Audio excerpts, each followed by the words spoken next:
ہم جشن عید میلاد النبی کیوں نہیں مناتے؟ اس لیے کہ جشن عید میلاد النبی جس طرح قرآن سے ثابت نہیں، اسی طرح حدیث سے بھی ثابت نہیں ہے۔ ذخیرہ حدیث میں کوئی ایک ایسی صحیح حدیث نہیں ہے جس سے جشن عید میلاد النبی کا ثبوت ملتا ہو۔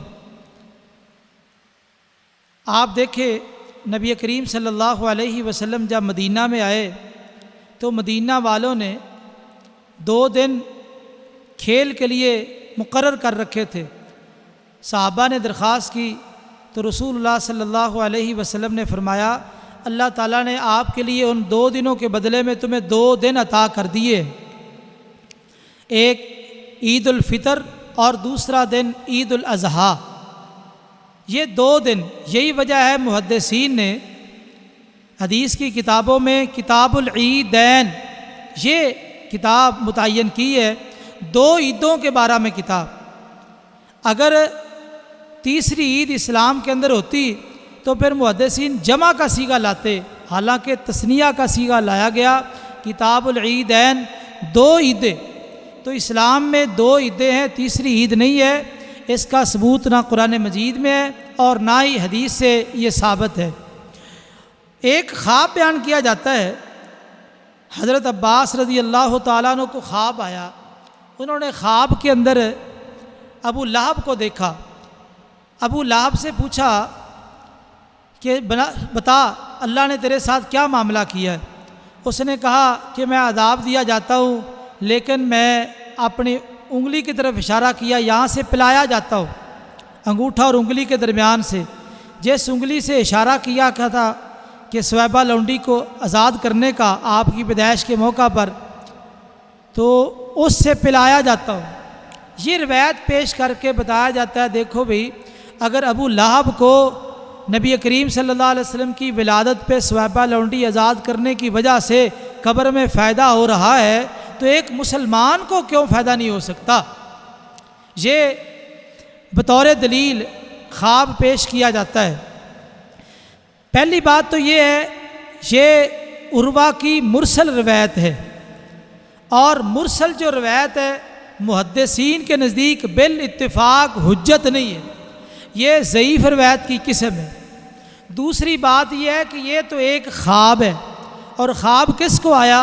حضرت عباس رضی اللہ تعالیٰ عنہ کو خواب اس وقت آیا جس وقت وہ مسلمان نہیں تھے، کفر کی حالت میں تھے، اس وقت خواب آیا۔ تو ہماری شریعت میں ایک مسلمان آدمی کا خواب بھی حجت نہیں ہے، حجت صرف نبی کا خواب ہے، نبی کے علاوہ کسی کا خواب حجت اور دلیل نہیں۔ اور پھر مسلمان کا خواب وہ حجت نہیں، تو جب انسان کفر کی حالت میں ہو اس وقت جو خواب آیا ہو وہ کیسی حجت بن سکتا ہے؟ اگر خواب ہی حجت ہوتے تو پھر تو کئی قسم کے خواب ہیں۔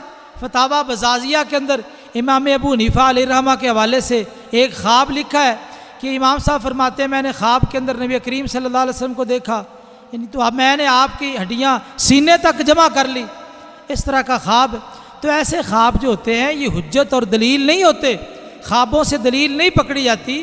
ویسے بھی یہ خواب قرآن مجید کے خلاف ہے۔ خواب سے پتہ چلتا ہے کہ ابو لہب کو فائدہ ملتا ہے، وہ پلایا جاتا ہے، جبکہ قرآن مجید میں ہے ابو لہب کے جنمی ہونے میں کوئی شک نہیں ہے، لا یذوقون فیہا بردا ولا شرابا، جہنمی وہ جہنم کے اندر وہ ٹھنڈک اور پانی چکھ بھی نہیں سکیں گے، پینا تو دور کی بات۔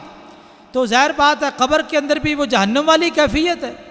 جب قرآن مجید نے واضح نص کی صورت میں یہ بات بیان کر دی کہ جہنمیوں کو پانی بھی نصیب نہیں ہوگا چکھنے کے لیے بھی، تو کیا خیال ہے یہاں خواب میں ہے کہ پلایا جاتا ہے؟ قرآن کی آیت کہتی ہے کہ نہیں پلایا جاتا، تو جو خواب قرآن مجید کی آیت کے خلاف ہو وہ کیسے حجت ہو سکتا ہے؟ اسی طرح یہ خواب قرآن مجید کی اس آیت کے بھی خلاف ہے۔ قرآن مجید میں اللہ تعالیٰ فرماتے ہیں، تبت یدا ابی لہب و تب، ابو لہب کے دونوں ہاتھ برباد ہو گئے اور وہ خود بھی برباد ہو گیا۔ اب یہ انگلیاں ہاتھوں میں آتی ہیں یا کسی اور چیز میں آتی ہیں؟ دونوں ہاتھ، یدن یدان، اضافت کی وجہ سے نون گر گیا، تبت یدا ابی لہب، ابو لہب کے دونوں ہاتھ، یہ انگلیاں ہاتھوں میں آتی ہے، دونوں ہاتھ تباہ ہو گئے، تب اور وہ خود بھی تباہ ہو گیا۔ جب قرآن مجید نے واضح انداز میں دو ٹوک الفاظ میں یہ بیان کر دیا کہ ابو لہب کے دونوں ہاتھ برباد ہو گئے، ہلاک ہو گئے، اب اس کے مقابلے میں ایک خواب کی کیا حیثیت ہے جو صحیح سند کے ساتھ ثابت بھی نہیں ہے۔ اسی طرح سویبہ لونڈی یہ ابو لہب کا مال تھا، تو قرآن مجید میں ما اغنا عنہ مالہ وما کسب، ابو لہب کے مال نے اس کو بربادی سے بچایا نہیں، فائدہ نہیں دیا، اور جو اس نے محنت کی، کمائی کی، عمل کیا، اس عمل نے بھی اس کو فائدہ نہ دیا۔ قرآن مجید کی نص یہ ہے ابو لہب کو اس کے مال سے اور اس کی کمائی سے کوئی فائدہ نہیں پہنچا۔ خواب میں یہ ہے ابو لہب کو فائدہ پہنچتا ہے، وہ پلایا جاتا ہے۔ اب قرآن کی آیت کچھ اور کہتی ہے، اس کو فائدہ نہیں ملتا، اور یہ خواب جو ضعیف ہے، صحیح سند سے ثابت نہیں ہے، یہ قرآن مجید کے مخالف بات کر رہا ہے۔ بتائیے ایسے موقع پر ایک مسلمان کو قرآن کی آیات پہ ایمان رکھنا چاہیے یا قرآن کی آیات کے مقابلے میں ایک خواب کو بطور حجت دلیل کے طور پہ پیش کرنا چاہیے؟ یہ خواب قرآن مجید کی آیات کے خلاف ہے، تو اس لیے یاد رکھیے ان خوابوں سے اور ایسے خوابوں سے دین کی باتیں ثابت نہیں ہوتی۔ صرف انبیاء کے خواب وہی ہوتے ہیں، انبیاء کے علاوہ کسی کا خواب وہی نہیں ہوتا، اس لیے یہاں سے مسئلہ ثابت نہیں ہو سکتا۔ اور یہ بات بھی ذہن میں رہے، سویبہ لونڈی کا جو آزاد کرنا ہے یہ نبی کریم صلی اللہ علیہ وسلم کی پیدائش کے موقع پر نہیں تھا، یہ آزادی بعد میں ہوئی جب نبی کریم صلی اللہ علیہ وسلم کی سیدہ خدیجہ رضی اللہ تعالیٰ عنہ کے ساتھ شادی ہوئی تھی۔ اس کے بعد یہ سویبہ لونڈی آیا کرتی تھی۔ فتح الباری کے اندر حافظ ابن حجر رحمہ اللہ نے بڑی وضاحت اور صراحت کے ساتھ اس مسئلے کو بیان کیا ہے کہ وہ اس وقت لونڈی تھی جب نبی کریم صلی اللہ علیہ وسلم کی شادی کے بعد آپ کے گھر آیا کرتی تھی، تو آپ کی پیدائش کے موقع پہ اس کا آزاد ہونا یہ بھی ثابت نہیں ہے، بلکہ صحیح یہ ثابت ہے کہ وہ بعد میں آزاد ہوئی ہے، پیدائش کے موقع پر آزاد ہی نہیں ہوئی۔ تو یاد رکھیے اس خواب کو بطور دلیل پیش کرنا، اس میں کئی قباحتیں ہیں، قرآن مجید کی کئی آیات کے خلاف یہ خواب ہے۔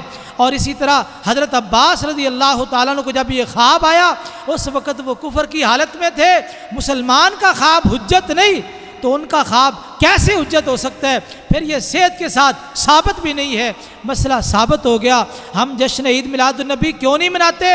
اس لیے کہ کسی صریح حدیث سے جشن عید میلاد النبی کا ثبوت نہیں ہے، اور یہ جو خواب پیش کیا جاتا ہے یہ ضعیف حدیث ہے، ضعیف واقعہ ہے اور ضعیف خواب ہے، اس کی سند صحیح نہیں ہے، یہ مرسل روایت ہے۔